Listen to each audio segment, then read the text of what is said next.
नमस्कार, आप देख रहे हैं सुलगता सवाल और मैं हूं आपके साथ दिव्या सिंह। आज सवाल राहुल गांधी पर सुलगाएंगे कि कैसे विदेशों में हो रहे एक के बाद एक देश विरोधी हमलों से उनका नाम जुड़ रहा है। साथ ही ये भी बताएंगे कि कौन है विदेशों में देश की छवि को बिगाड़ने का मास्टरमाइंड। वैसे राजनीति में दो ही चीजें होती हैं, या तो कोई कामयाब होता है या फिर कोई बुरी तरह से फ्लॉप हो जाता है।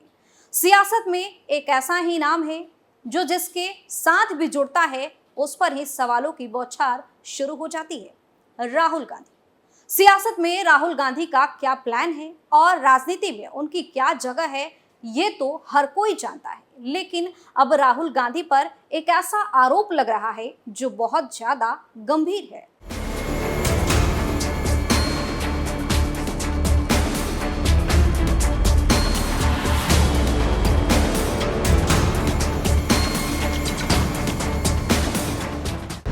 क्या है राहुल गांधी का हमलों से कनेक्शन?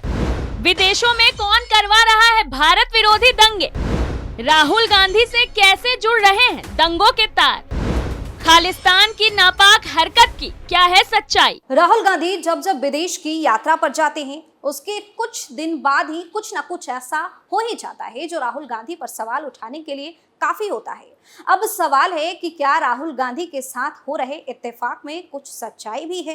क्या राहुल गांधी विदेश सिर्फ यात्रा करने चाहते हैं या फिर जो आरोप लग रहे हैं कि वो देश विरोधी लोगों से मुलाकात करते हैं वो भी सच है? अब जो खबर सामने आई है उसको सुनने के बाद यकीनन आप भी यही सोचने पर मजबूर हो जाएंगे। दरअसल आपको बता दें कि अमेरिका के सैन फ्रांसिस्को में भारतीय वाणिज्य दूतावास में खालिस्तान समर्थकों ने आगजनी की कोशिश की। आपको बता दें कि कुछ महीने पहले भी ऐसा हुआ था। खालिस्तान समर्थकों ने 2 जुलाई 2023 का वीडियो ट्विटर पर शेयर किया है जिसमें कुछ लोगों को आगजनी की कोशिश करते देखा जा सकता है। वीडियो में हिंसा का जवाब हिंसा ही होता है कहा गया है। इसमें कनाडा में खालिस्तान टाइगर फोर्स के चीफ हरदीप सिंह निज्जर की मौत से जुड़ी खबरें भी दिखाई गई हैं। भारत के सबसे वांछित आतंकियों में से एक रहे निज्जर की पिछले महीने कनाडा में एक गुरुद्वारे के बाहर गोली मारकर हत्या कर दी गई थी। उस पर 10 लाख रुपए का इनाम था और ये सब तब हुआ जब अभी हाल ही में राहुल गांधी सैन फ्रांसिस्को गए थे। उनके वापस लौटते ही कुछ दिनों के बाद ये घटना सामने आई। जानकारी के मुताबिक इस घटना में कोई बड़ा नुकसान और कर्मचारियों को नुकसान नहीं पहुंचा है। स्थानीय, राज्य और संघीय अधिकारियों को इस घटना के बारे में जानकारी दी गई है। सैन फ्रांसिस्को में भारतीय वाणिज्य दूतावास पर 5 महीने में दूसरा हमला है। इस घटना की अमेरिका ने कड़ी निंदा भी की है। अमेरिका ने इसे गंभीर अपराध करार दिया है। विदेश विभाग के प्रवक्ता मैथ्यू मिलर ने कहा है कि अमेरिका सैन फ्रांसिस्को में भारतीय वाणिज्य दूतावास के खिलाफ कथित बर्बरता और आगजनी के प्रयास की कड़ी निंदा करता है। इस घटना पर भाजपा नेता मनजिंदर सिंह सिरसा ने कड़ी प्रतिक्रिया दी है। उन्होंने कहा है कि हम सैन फ्रांसिस्को में भारतीय वाणिज्य दूतावास में आग लगाने की कोशिश की कड़ी आवाज में निंदा करते हैं। वाणिज्य दूतावास हमारे लोगों के लिए आशा की किरण और एक सहायता केंद्र है। मनजिंदर सिंह सिरसा का बयान है, देश विदेश में रह रहे हैं ये लोग भारत और सिखों के दुश्मन बन गए। वो आईएसआई के हाथों में खेल रहे हैं। मैं विदेशों में रहने वाले सिखों से अनुरोध करता हूं कि वो इन लोगों की पहचान करे और उनके खिलाफ सख्त कार्रवाई करे। मिल रही जानकारी के मुताबिक इस घटना की जांच FBI यानी कि फेडरल ब्यूरो ऑफ इन्वेस्टिगेशन कर रही है। यह हमला ऐसे वक्त में सामने आया है जब सिख फॉर जस्टिस के सरगना आतंकी गुरपंतवंत सिंह पन्नू ने 8 जुलाई को भारतीय दूतावासों को घेरने का ऐलान किया है। बताते चले कि सैन फ्रांसिस्को के इसी दूतावास को 5 महीने पहले खालिस्तानियों ने अमृतपाल के रिहाई को लेकर निशाना भी बनाया था। तब 19 मार्च को दूतावास के बाहर कई खालिस्तान समर्थक जमा हो गए थे। दूतावास में तोड़फोड़ की थी, तिरंगा उतारकर खालिस्तानी झंडा लगा दिया था। दरअसल हरदीप सिंह निज्जर की मौत के बाद से गुरपतवंत सिंह पन्नू अंडरग्राउंड चल रहे हैं। भारतीय जांच एजेंसियां उनकी तलाश कर रही हैं। 30 जून को पन्नू ने किसी अज्ञात जगह से वीडियो बनाकर 8 जुलाई को भारतीय दूतावासों पर हमले का ऐलान किया था। इस हरकत को उसने किल भारत का नाम भी दिया था। इस दौरान उसने 21 की तादाद में खालिस्तान समर्थकों के जत्थे द्वारा दूतावासों पर हमले का ऐलान किया था। एक तरफ तो सैन फ्रांसिस्को में हमला किया जा रहा है, तो वहीं दूसरी तरफ कनाडा में सिख फॉर जस्टिस के बैनर तले भारत विरोधी कुछ पोस्टर लगाने का मामला भी गरमाया हुआ है।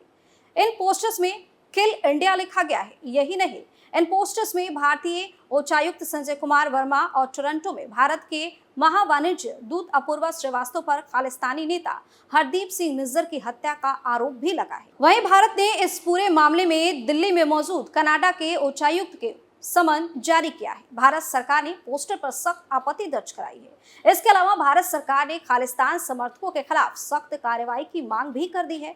कनाडा ने सोशल मीडिया पर प्रसारित हो रहे पोस्टरों में भारतीय अधिकारियों का नाम होने पर भारत को उसके राजनयिकों की सुरक्षा को लेकर आश्वस्त भी किया है और खालिस्तान की एक रैली से पहले प्रसारित हो रही भारत विरोधी गतिविधियों को अस्वीकार्य बताया है।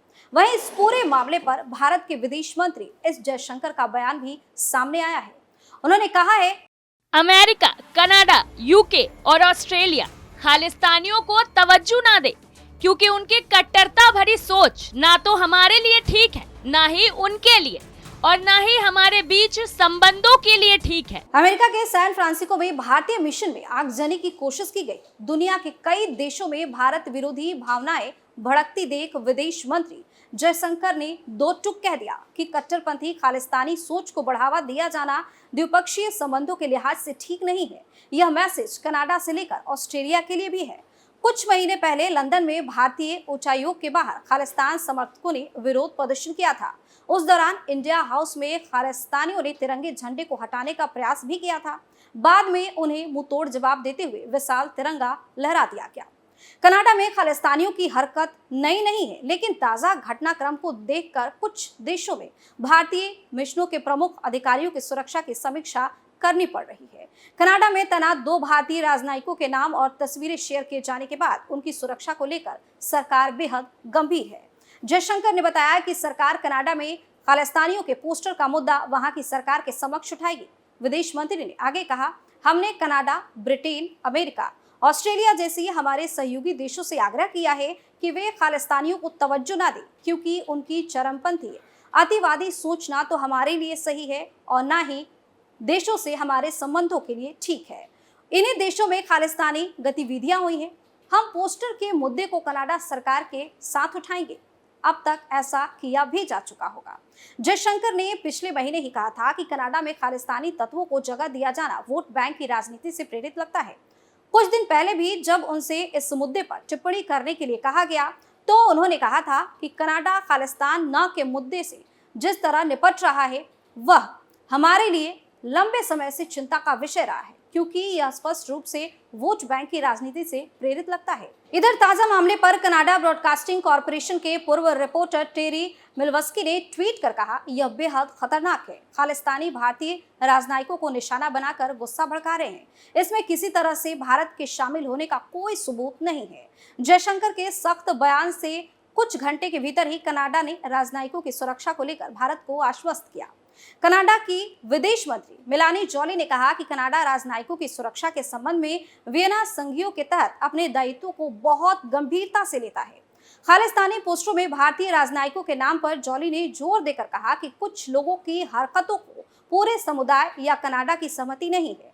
आपको बता दें कि यह पहली बार नहीं हुआ है जब इस तरह की घटनाएं हो रही हैं। आपको समझने की जरूरत है कि आरोप है कि जब राहुल गांधी बाहर जाते हैं तो इस तरह की घटनाएं देखने को मिलती है। आपको याद दिला दें कि अभी हाल में ही 30 मई को ही राहुल गांधी सैन फ्रांसिस्को पहुंचे। वहां पर भी उनको एयरपोर्ट पर 2 घंटे तक इंतजार करना पड़ा था, जिसके बाद उनकी काफी किरकिरी हुई थी और उनके वहां से लौटने के कुछ दिनों के बाद ही वहां पर ऐसी घटनाएं देखने को मिल रही हैं, जिसकी वजह से राहुल गांधी पर सवालों की बारिश हो रही है। राहुल गांधी से सवाल पूछा जा रहा है कि आखिर उनका ऐसा क्या कनेक्शन है जिसकी वजह से उनके भारत वापस लौटते ही विदेश में दंगे होने शुरू हो जाते हैं। आपका क्या मानना है, हमें कमेंट करके जरूर बताइए।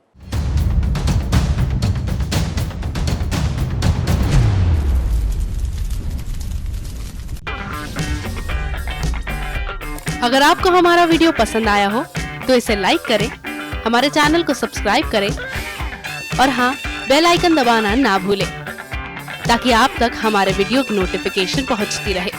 आप अपना सुझाव हमें कमेंट बॉक्स में दे सकते हैं। हमारे साथ जुड़ने के लिए शुक्रिया।